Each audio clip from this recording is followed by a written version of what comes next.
दाबोळी विमानतळा वयल्यान मुंबई वचपी एअर इंडियाच्या विमानाक बुधवारा सकाळी पक्षाच्या हल्ल्याक लागून विमानाच्या इंजिनांतल्यान धुंवर आयिल्ल्यान उड्डाण रद्द करचे पडले।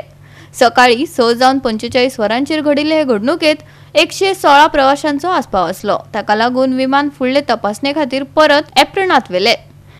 विमानतळ संचालक MC जयराजनान दिल्ले माहिती प्रमाण विमानाच्या इंजिनात पक्षाचो धपको बशिल्ल्यान उड्डाण ताकतिकेन रद्द केले। हे विमान सध्या थारायिल्ल्या खाडीत पार्क केल्ले आसा, जाल्यार लुकसानाचे मूल्यांकन करपा खातीर आनी सुरक्षेची खात्री करपा खातीर चौकशी करतात। दाबोळी विमानतळ हो INS हंसा नौदळ तळाचो एक भाग। भारतीय विमानतळ प्राधिकरण भारतीय नौदळा वांगडा सहकार्य करून धावपट्टीचेर पक्षांच्या वावराचो प्रश्न सोडोवपा खातीर सहकार्य करतले, परिस्थितीचे गंभीरतायेचेर भर दितले अशें जयराजनान नमूद केले। It was bird hit reported by ATC around 6:55.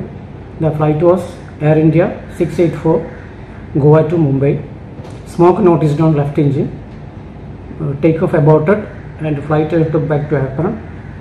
Total passengers on board was 116. There are frequently bird hits.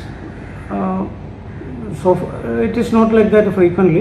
Anyway, this is a serious matter. We will take up with the Indian Navy also. Because, anyway, everywhere it is happening, but that we will take up with the Indian Navy. Then about reschedule of the flight. Yeah, it will. Air India will reschedule the flight. रद्द केल्ल्या उडाणाक लागून विमानाचे वेळापत्रक बदलला आणि प्रवाशांक offload केला। विमानतळ कामकाजाची सुरक्षा आणि कार्यक्षमता तिगोवन दवरपा खातीर फुडाराक अशो घडणुको उण्यो जावच्यो हे खातीर विमानतळ अधिकारी वावुरतात। गोवा 365 खातीर हिरू महाले, मनीष परब आनी संगीता ओली।